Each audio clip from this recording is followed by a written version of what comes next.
जय मैं पराजिता मित्रों, हमारे YouTube चैनल एस्ट्रो बजरंग में मैं पंडित विकास शास्त्री आपका हार्दिक स्वागत करता हूं। जिस किसी बंधु ने हमारे YouTube चैनल को सब्सक्राइब नहीं किया वो हमारे चैनल को सब्सक्राइब अवश्य करे, शेयर अवश्य करे, ताकि ज्ञानवर्धक जानकारियां समय अनुसार आप तक पहुंचती रहें। आज का हमारा विषय रहेगा, आज हम चर्चा करेंगे गुप्त नवरात्र के विषय में। गुप्त नवरात्रों के विषय में तो आप जानते ही हैं। आज हम चर्चा करेंगे गुप्त नवरात्र के विषय में। हिंदू शास्त्रों के अनुसार वर्ष में 4 बार नवरात्र आते हैं। 2 के विषय में तो आप भली भांति से जानते हैं। चैत्र मास में तथा अश्विन मास के नवरात्रों के विषय में तो आप जानते ही हैं, क्योंकि इन नवरात्रों को हमारे यहाँ पर बड़ी ही धूमधाम से मनाया जाता है। और गुप्त नवरात्र माघ मास के तथा आषाढ़ मास में जो नवरात्र आते हैं उनको गुप्त नवरात्र के रूप में जाना जाता है। इन नवरात्रों को जो पूजन होता है वो गुप्त होता है। हम किस चीज की पूजा करते हैं, देवी के किस स्वरूप की पूजा करते हैं, किस मंत्र का जप करते हैं, किस विधि से जप करते हैं, भगवती को क्या भोग लगाते हैं, इन सब बातों को गुप्त रखा जाता है। इसलिए इनको गुप्त नवरात्र के नाम से जाना जाता है। गुप्त नवरात्रों में गुप्त सिद्धियां होती हैं, तंत्र सिद्धियां होती हैं। किसी भी कार्य की कोई भी अड़चन हो, इन नवरात्रों में पूजन करने से भगवती उस बाधा को दूर करती है। साधक लोग इन नवरात्रों का बहुत ही इंतजार करते हैं, क्योंकि वो तो भगवती के उपासक हैं। वो इन दिनों में गुप्त सिद्धियां करते हैं कार्य की सफलता के लिए। आज हम इन सब विषयों में बात करेंगे और भगवती के उस पावन मंत्र का आपको बताया जाएगा, जिसे करने मात्र से अगर आपके कार्य में कोई भी बाधा है, उस बाधा को उस मंत्र के करने मात्र से वो बाधाएं दूर हो जाती हैं।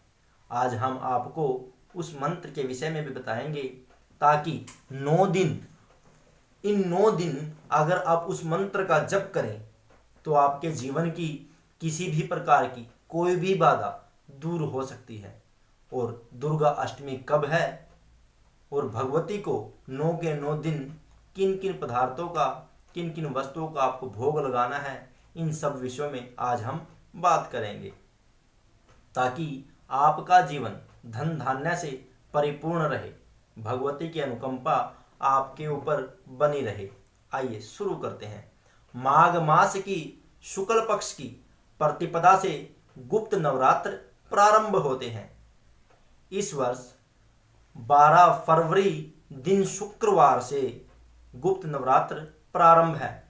प्रथम दिन नवरात्र का पुण्य काल दोपहर 2:47 से लेकर 13 फरवरी दोपहर 1:11 तक रहेगा। इस समय के अंतराल में आप किसी भी पूजन विधि को शुरू कर सकते हैं। किसी भी कार्य के लिए पूजन का जप का संकल्प ले सकते हैं। रात्रि काल में आइए अब हम उस मंत्र के विषय में जानते हैं, भगवती के उस पावन मंत्र के विषय में कैसे जप करना है। रात्रि काल में भगवती के समक्ष देसी घी का दीपक जगाकर इस मंत्र का जप करना है। आइए जानते हैं। ओम सर्वा बाधा विनिर्मुक्तो धन धान्य सुतान्विता मनुष्यो मत प्रसादेन भविष्यति न संशया। ओम सर्वा बाधा विनिर्मुक्तो धन धान्य सुतान्विता मनुष्यो मत प्रसादेन भविष्यति न संशया। इस मंत्र के जप मात्र से आपके जीवन में धन धान्य परिपूर्ण होगा। आपके जीवन की, आपके कार्य की हर बाधा दूर हो सकती है। मंत्र का जप शुद्धि से करें, भाव व भक्ति पूर्वक करें। इस मंत्र की कम से कम 3 माला अवश्य करें। अधिक से अधिक तो आप कितना भी कर सकते हैं। जपाजप कीजिएगा, चलते फिरते कीजिएगा, किसी भी प्रकार कीजिएगा, परंतु आसन लेकर भगवती की ज्योति के समक्ष बैठकर कम से कम 3 माला कम से कम आपको करनी है। अधिक से अधिक आप कितना भी कीजिएगा। उसके उपरांत कपूर से आरती उतार कर भगवती को भोग लगाना है। भगवती को भोग लगाना है। आप भोग प्रतिदिन अलग अलग पदार्थ का, अलग अलग चीज का ही लगाएंगे, क्योंकि आप देखिएगा, आप प्रतिदिन एक ही खाना तो नहीं खाते। आप प्रतिदिन एक ही खाना तो नहीं खाते, प्रतिदिन अलग अलग सब्जी, अलग अलग चीज बनाते हैं। इसीलिए भगवती की प्रसन्नता के लिए, महारानी की प्रसन्नता के लिए आप भगवती को अलग अलग चीज का ही भोग लगाएंगे। इस वीडियो के अंतराल में मैं आपको बताऊंगा कि नवरात्रों के हिसाब से प्रथम नवरात्र को क्या भोग लगाना है, द्वितीय को क्या लगाना है, उस प्रकार आप भोग लगाएंगे।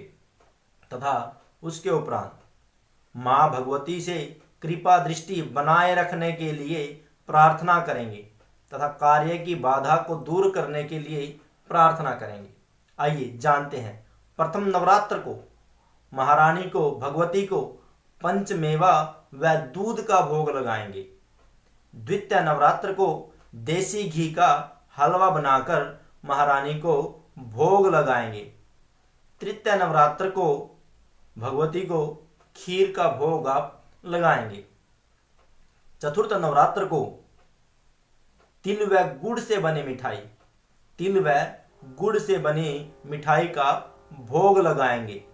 पंचम नवरात्र को बेसन का हलवा व पीले रंग के मीठे चावल बनाकर आप भगवती को भोग लगाएंगे। बुधवार के दिन महारानी को आप मीठा पान अर्पण करेंगे। गुरुवार के दिन भगवती को बेसन के लड्डू, 2 लौंग, 2 इलायची, इनका भोग आप लगाएंगे। शुक्रवार के दिन भगवती को तिलों से बनी हुई खीर का भोग लगाएंगे। 20 फरवरी दिन शनिवार को दुर्गा अष्टमी के दिन हलवा व छोले आप जानते हैं भगवती का अष्टमी के दिन का विशेष भोग है। ये हलवा व छोले का भोग आप महारानी को लगाएंगे। 21 फरवरी दिन रविवार को नवमी तिथि को महारानी को मखानों से बनी हुई खीर का भोग आप लगाएंगे। इस विधि से जप कर व भोग लगाकर आप महारानी की अनुकंपा को, प्रसन्नता को प्राप्त कर सकते हैं। अगर कोई भी व्यक्ति भगवती उपासना करने का इच्छुक है, किसी भी विधि इत्यादि को जानना चाहता है, उसकी जानकारी चाहता है, तो वो नीचे दिए गए नंबर पर संपर्क कर सकता है, क्योंकि भगवती साधकों के लिए मैं सदैव तत्पर रहता हूँ। महारानी के साधकों के लिए, उपासकों के लिए मैं सदैव तत्पर रहता हूँ। अगर कोई भी व्यक्ति किसी भी विषय की परेशानी में है, वो अपनी कुंडली दिखवाना चाहता है, तो वो नीचे दिए गए नंबर पर कॉल या मैसेज कर संपर्क कर सकता है। जय मां भवानी। धन्यवाद मित्रों। जय श्री राम।